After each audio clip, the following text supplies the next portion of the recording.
Bharatiya Janata party ने एक साजिश रची, एक षड्यंत्र रचा और उस षड्यंत्र के तहत स्वाति मालीवाल जी को दिल्ली के मुख्यमंत्री अरविंद केजरीवाल जी के घर 13 मई को सुबह सुबह भेजा गया। जब से अरविंद केजरीवाल जी को बेल मिली है, जमानत मिली है और भारतीय जनता पार्टी द्वारा लगाए गए झूठे केसों से वो तिहाड़ जेल से बाहर आए हैं, तब से भारतीय जनता पार्टी बौखलाई हुई है।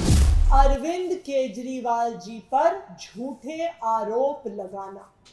स्वाति मालीवाल जी इस षड्यंत्र का चेहरा थी, स्वाति मालीवाल जी इस षड्यंत्र का मोहरा थी।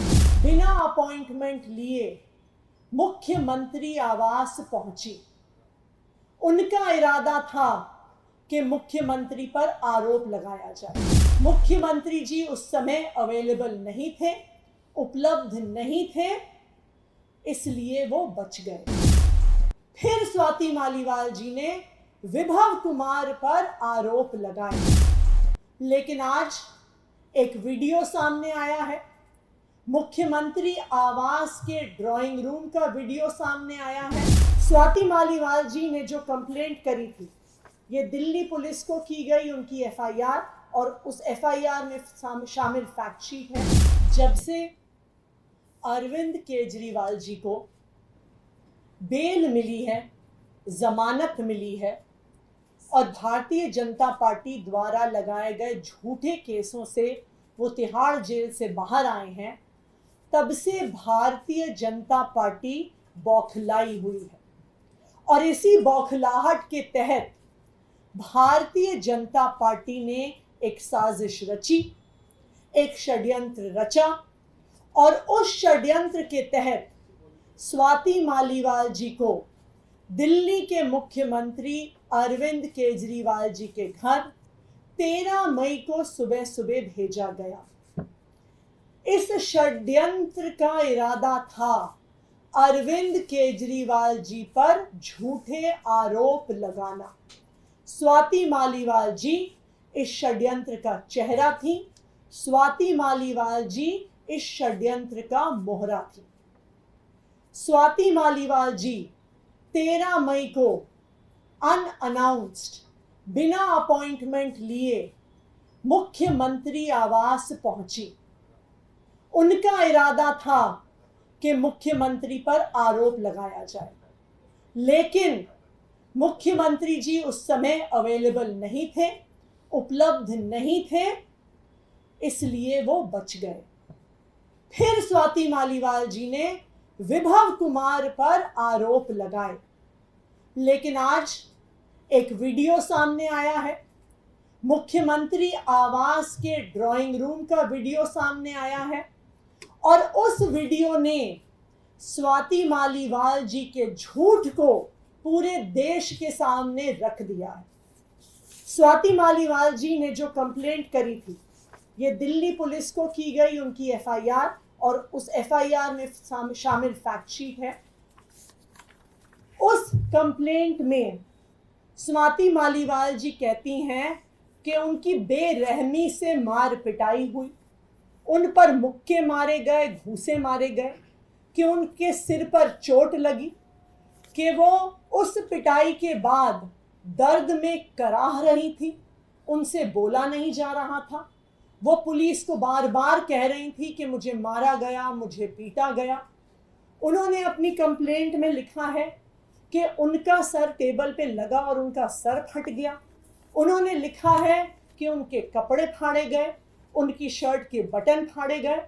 ये सब कुछ स्वाति मालीवाल जी ने अपने आरोपों में कहा है, लेकिन जो आज वीडियो सामने आया है वो बिल्कुल इसके विपरीत सच्चाई दिखाता है।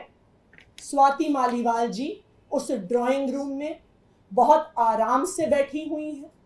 वो पुलिस कर्मियों को ऊंची आवाज में डरा रही हैं, धमका रही हैं।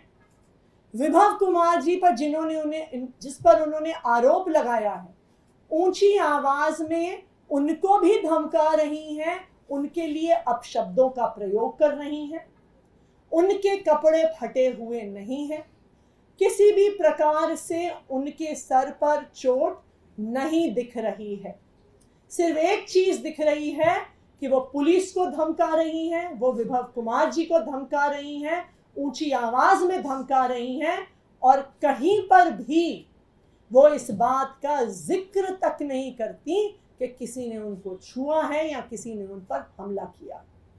तो आज के इस वीडियो ने साफ साफ देश के सामने रख दिया है कि स्वाति मालीवाल जी द्वारा लगाए गए ये सारे आरोप बिल्कुल निराधार हैं, बिल्कुल झूठे।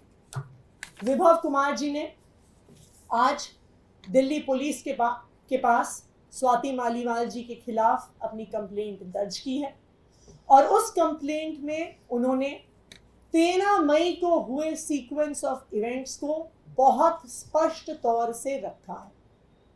13 मई की सुबह स्वाति मालीवाल जी बिना किसी अपॉइंटमेंट के सीएम आवास पहुंची। जब उन्हें सिक्योरिटी द्वारा गेट पर पूछा गया, उनकी आइडेंटिटी पूछी गई, वो किस लिए आई हैं पूछा गया, तो उन्होंने बताया कि मेरा मुख्यमंत्री जी के साथ अपॉइंटमेंट है।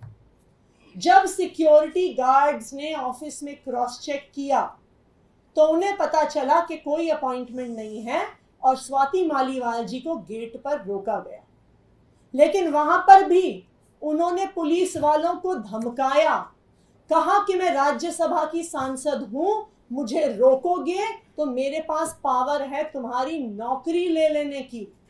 और वो पुलिस वालों से झगड़ा कर और वो सीएम आवास में, जो सीएम रेजिडेंस का कैंपस है, उसके अंदर घुस गए।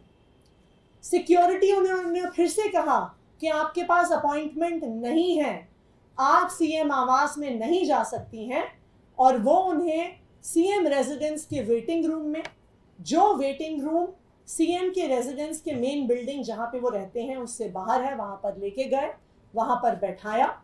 उनको फिर से बताया गया आपके पास अपॉइंटमेंट आज नहीं है। वेटिंग रूम में बैठने के कुछ देर बाद वो जोर जबरदस्ती कर सीएम रेजिडेंस के मेन बिल्डिंग में, जहां पर मुख्यमंत्री और उनका परिवार रहता है, उस बिल्डिंग के अंदर घुस गई और वहां पर ड्राइंग रूम में जाकर बैठ गई। वहां पर उन्होंने कहा कि सीएम को बुलाओ, अभी बुलाओ, मुझे अभी मिलना है। अब आप मुझे बताइए, स्वाति मालीवाल जी राज्यसभा की सांसद हैं, क्या उन्हें पता नहीं है कि मुख्यमंत्री से अपॉइंटमेंट लेने का क्या तरीका होता है? क्या उन्हें पता नहीं है कि मुख्यमंत्री की कई शेड्यूल बिजी होते हैं, जरूरी नहीं है कि वो उपलब्ध हो? तो फिर क्या कारण था जो वो सुबह सुबह बिना अपॉइंटमेंट के जोर जबरदस्ती करके मुख्यमंत्री आवास के अंदर घुस गई और बैठ